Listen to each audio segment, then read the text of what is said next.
บ้านนาน้ำตาคอยปลอบใจเร่ร่อนไปในฐานะของคนขายแรงแลกเงินส่งไป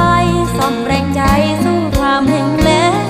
อยู่เมืองคนน้ำใจแห้งอ่อนแรงก็ทนเรือ